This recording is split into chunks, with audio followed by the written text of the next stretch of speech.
Welcome to our noon edition of Arirang News. Here are the headlines at this hour.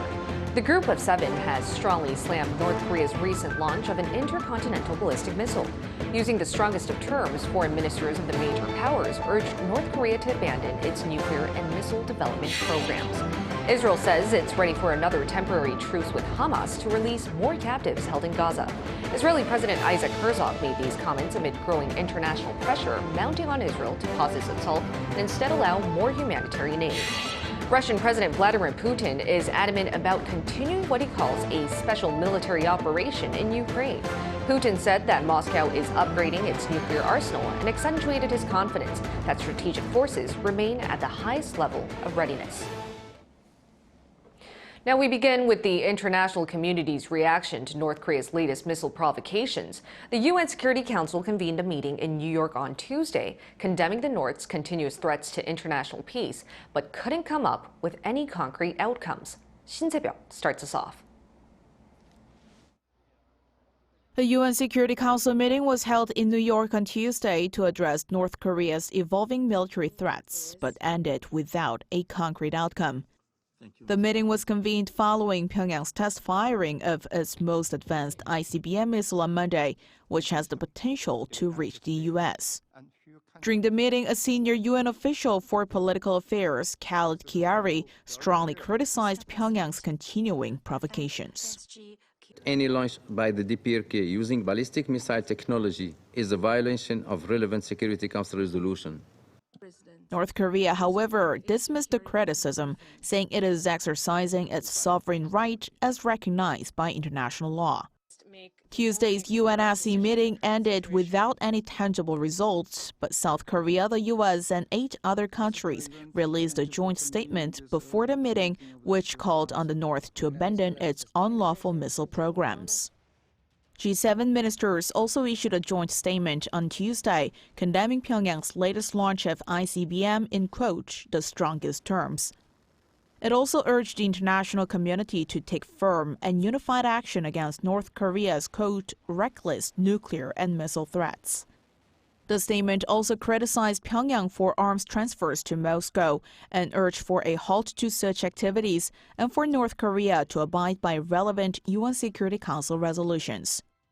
Meanwhile, U.S. State Department spokesperson Matthew Miller on Tuesday spoke of a shift in the country's North Korean policy while reaffirming full commitment to its 2 Asian allies. We have tried to make it a policy of not reacting to every provocative statement that he makes. And our commitments to the defense of the Republic of Korea and Japan remain ironclad. Miller, however, said the U.S. has no hostile intent towards the North and called on the regime to engage in dialogue. Shin Se-byuk, Arirang News. Meanwhile, Seoul has strengthened its deterrent strategy against North Korea's missile threats by activating a warning system with its key allies, Washington and Tokyo. This real-time data sharing system, once limited to during exercises, is now in full operation. The 3 countries are also planning to stage joint drills on a regular basis starting next year. Our defense correspondent Choi Min-jung with the details. South Korea, the U.S., and Japan on Tuesday launched a warning information sharing system for North Korean missiles. The Defense Ministry said the system has been established to detect and evaluate missiles launched in real time so that they could ensure the safety of citizens and improve related capabilities. We expect that today's achievements will further enhance a new era of trilateral security cooperation. The 3 countries will continue to strengthen trilateral cooperation to ensure peace and stability in the Indo-Pacific region, including on the Korean Peninsula and beyond. The 3 countries are now able to share data on a missile's presumed launch site, flight path, and landing site. On top of that, warning data is now shared around the clock. Previously, data sharing on North Korean missiles had been limited to during exercises. Information used to be shared temporarily and partially during general training. But now, South Korea, the U.S., and Japan operate a new system that allows them to share North Korea's missile warning information 24 hours a day. The Defense Ministry and experts say that the sharing system will further strengthen the military's response posture and capabilities by allowing South Korea to quickly obtain more accurate information. It is meaningful that the American early warning satellites can detect stress in advance within 7 to 9 seconds after liftoff. It takes 3 to 6 minutes for a missile attack from North Korea to South Korea. However, if it is detected within 7 to 9 seconds, it can be intercepted more quickly and accurately. Seoul, Washington, and Tokyo have also approved a multi-year exercise plan. Starting next year, they will regularize military drills and carry out exercises in line with growing provocations from Pyongyang. The leaders of the three countries had decided to establish a multi-year exercise plan at the Camp David summit in August and agreed upon the need for the warning data sharing system at a trilateral summit held in November last year. Choi Min-jung, Arirang News.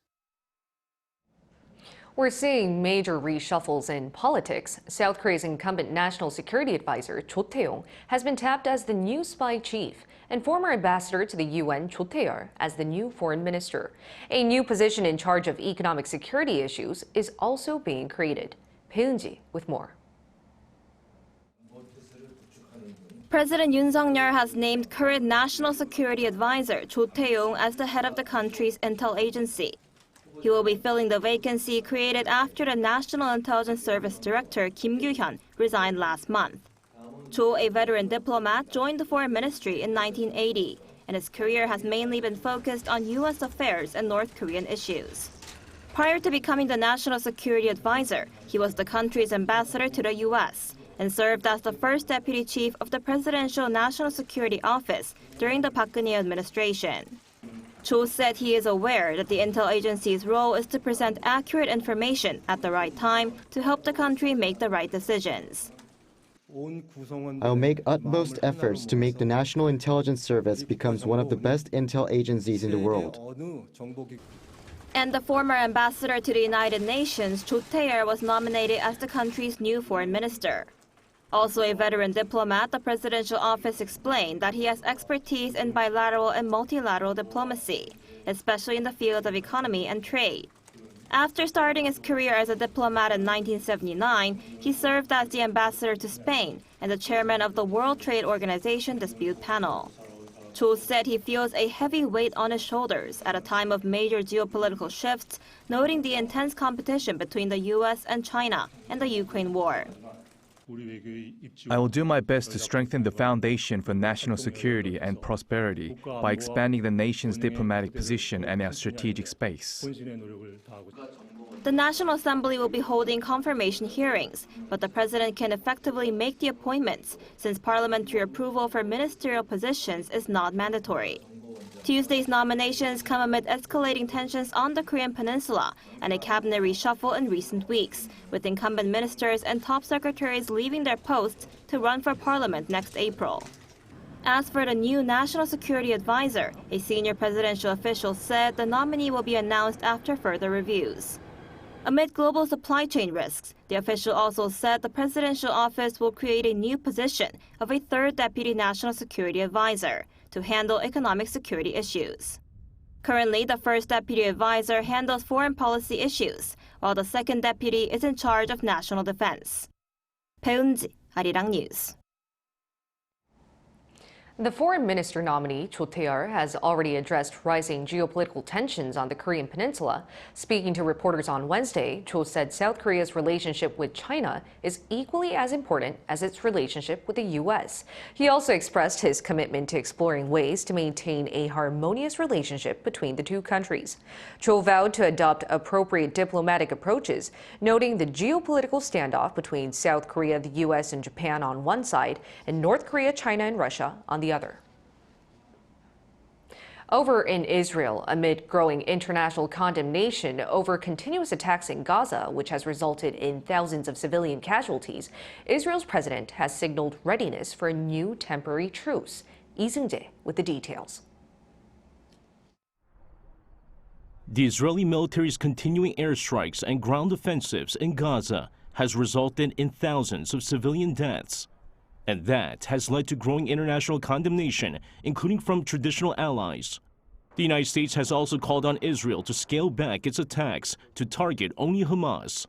Amid growing criticism, Israeli President Isaac Herzog has said his country is willing to agree a new temporary truce with Hamas in Gaza in exchange for more hostages. Speaking to a gathering of ambassadors on Tuesday, Herzog said Israel is ready for another humanitarian pause and additional humanitarian aid in order to enable the release of hostages.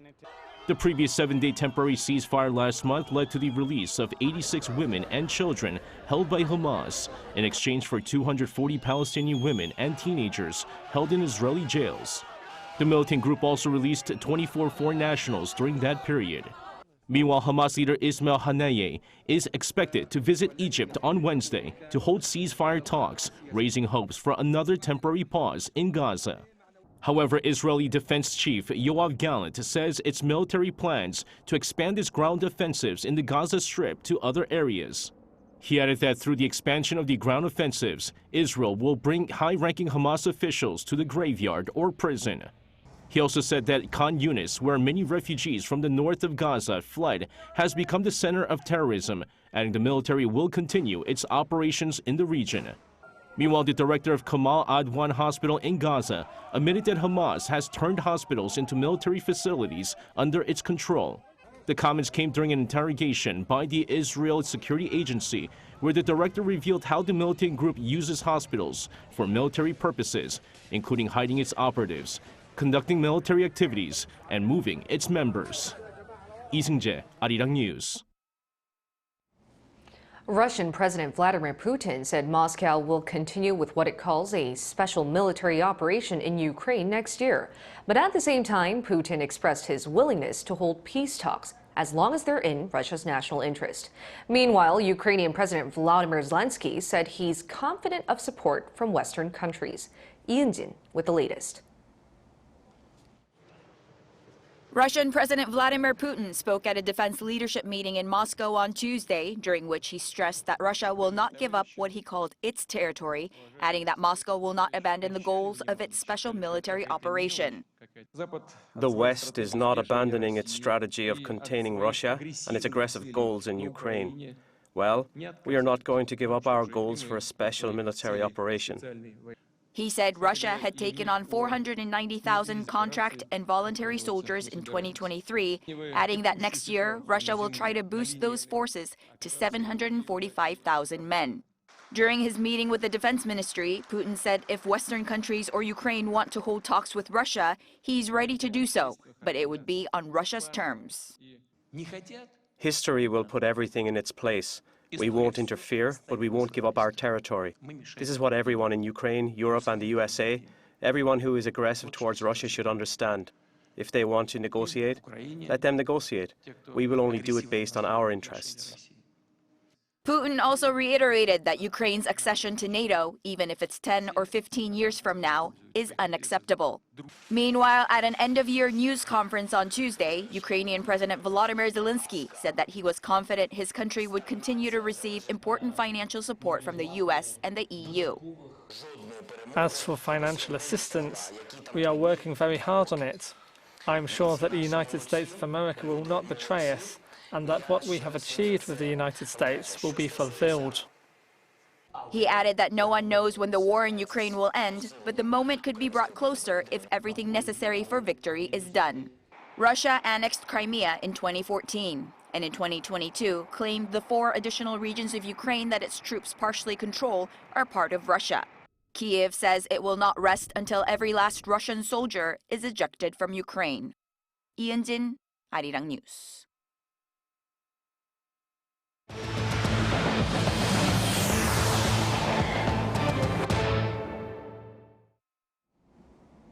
Today is the deadline for both the ruling and opposition parties to process next year's budget at the National Assembly. The budget is expected to be discussed at the regular plenary session this afternoon. Already 3 weeks have passed since the statutory processing deadline for the budget bill, as the two sides failed to reach an agreement. Some of the key differences are on the government cut to the R&D budget, as well as the budget for Saemangeum Regional Development Project. If the lawmakers fail to reach an agreement today, it is possible another plenary session could be held within the week. The second Korea-Africa Trade and Industry Cooperation Forum opened in Seoul on Wednesday. as preparations for next year's summit between the two regions ramp up. According to South Korea's industry ministry, around 100 people attended the event, including governmental officials, ambassadors, and delegations from 17 African countries, as well as representatives of companies interested in doing business in Africa. The ministry added the forum will help realize actual outcomes from investment and cooperation discussions between the government, South Korean firms, and over 20 African countries this year. The Korea-Africa Summit will be held in Seoul in May of 2024. Home to more than 30 volcanoes, Iceland saw another volcanic eruption on Monday. Fortunately, the latest eruption is not expected to wreak as much havoc as we saw back in 2010. An Song-jin reports. A volcano in the southwestern part of Iceland erupted on Monday evening. The eruption on the ROK-China peninsula released bursts of glowing lava onto the landscape and huge plumes of smoke more than 100 meters into the sky. This comes after weeks of seismic activity since the underground magma chamber formed in November. Did the eruption come as a surprise? Yes and no is the answer. So yes, because we did not expect it will start tonight. Yeah. No, because we have seen precursors since many weeks, actually since October. This prompted an evacuation order for the nearby town of Grindavik with slightly over 3,000 residents. The Icelandic government has said the eruption does not pose a threat to life, but has warned people to stay out of the area as gas emitted from it can be dangerous. Nearby roads are closed to all traffic except emergency teams. However, international flight corridors remain open, though some flight schedules to and from Iceland were delayed. Though hundreds of cubic meters of lava were being released every second in the first 2 hours of the eruption, the intensity soon diminished by early Tuesday, with lava spreading laterally. An expert provided an insight on how long this eruption would last.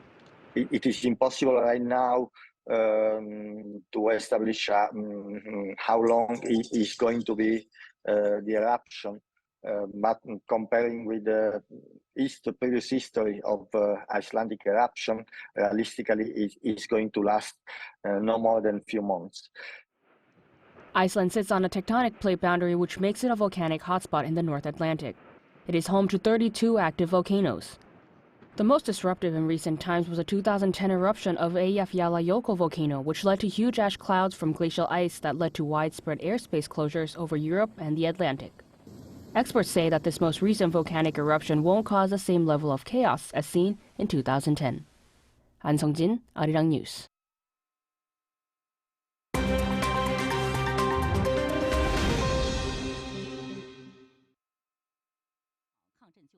Let's take a look at the latest news in the world now. The death toll from the 6.2 magnitude earthquake that hit China's Gansu province on Monday night has now increased to at least 127 people, making it China's deadliest earthquake since 2014. Local authorities reported that a total of 113 people have been killed in Gansu and 14 in the neighboring Qinghai province, with over 700 injured so far. The earthquake has also damaged over 155,000 properties in Gansu. Emergency services have so far rescued 74 people, while over 4,000 were evacuated. The freezing temperatures of below -10 degrees Celsius are adding to the difficulties. This is China's deadliest earthquake since 2014, when more than 600 people were killed in the country's southwestern Yunnan province. The United States and 9 other nations have launched a multinational force on Tuesday to defend ships passing through the Red Sea. This comes as at least a dozen shipping lines have suspended their routes through the Red Sea due to the attacks by Houthi rebel forces in Yemen. U.S. Defense Secretary Lloyd Austin announced Tuesday in Bahrain that the U.S., Bahrain, Canada, France, Italy, the Netherlands, Norway, the Seychelles, Spain, and the UK have formed the patrol force to counter Houthi attacks in the southern Red Sea and the Gulf of Aden. On Monday, the rebel group announced that it attacked the Norwegian Swan Atlantic and the MSC Clara with naval drones. Meanwhile, the US and UK naval forces reported that they've shot down a total of 15 drones over the weekend in the waterway. In the US, the Republican governor of Texas, Greg Abbott, approved a new law on Monday that will make illegal border crossings from Mexico punishable under state law, authorizing state officials to arrest migrants and seek deportation.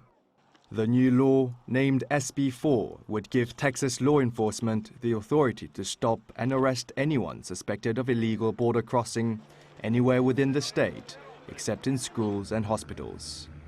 Historically, authority for immigration law falls under the U.S. federal government, so this law will likely face legal challenges. Meanwhile, Mexican President Obrador on Tuesday called the new law inhumane and is also preparing to challenge the bill. Abbott said that the goal of Senate Bill 4 is to stop the tidal wave of illegal entry into Texas. The new bill is set to take effect in March 2024. Kim Seong, Arirang News.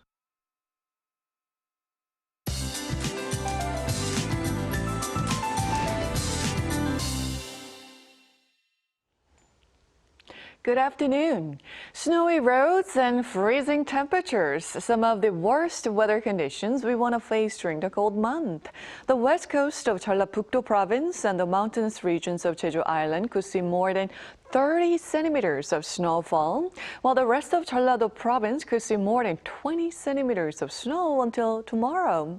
Also, a heavy snow advisory was issued in Jeollabuk-do and Chungcheong-namdo province, and the cold advisory remains in place for many of the upper regions, and the dry advisory remains in effect for east coast areas. Making matters worse is colder air. Seoul tops out at just -5 degrees Celsius this afternoon, about 5 degrees lower than yesterday. Daejeon at -3 degrees. Then please brace yourselves for -15 degrees tomorrow. Feels like temperatures will plunge to -21 degrees in the capital, but the cold snap will ease just in time for Christmas. That's Korea for you, and here's a look at the international weather conditions.